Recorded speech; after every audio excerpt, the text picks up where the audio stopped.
Chuni salfii ture sheemi afaanis amantiin qawween ta'e seemin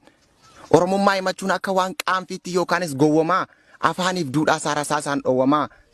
oromummaa himachuun qorichummaaf badee diinonni oromummaa chiirsii walii galee ililchee gammadee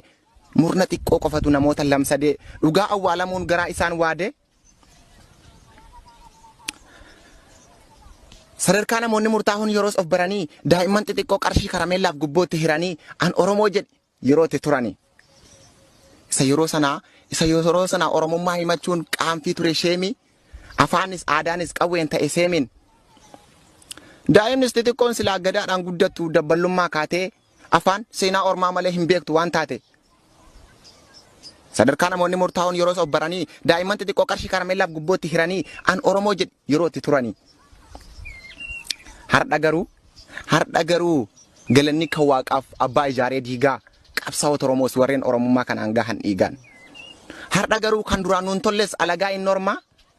kan duraan an Oromoo jennaan nu duukaa utaalu nurraa kutuuf mormaa. Har'a garuu an bari karaniitii kiyyanan qaba Oromummaa jedheetu waliisaa diiviidhaaf wal mormaa.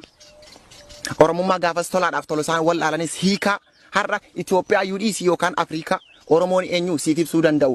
gaanfi Afrikaa. Haa ta'u malee hin geenye sichiyyuu warri nu balleessuuf shira yaadan guyyuu ammaaf ni gaddan yeroo xiqqoo booda ol fuudhanii iyyuu. Har'a immoo uummanni Oromoo xiqqaa guddaa marti jaarsi nama guddaa ijoollee fi jaartii dookteera injineera weellistoonni aartii dhaabonni siyaasaa yookiin warri paartii waan qabduun qophaa'e farda kee luugame fedhu gilaashaa of kabachiisuun dhiigaan malee hin jiru bitadhu kilaashaa malee bilisummaan mana siif hin dhuftu adeemte bilaashaa.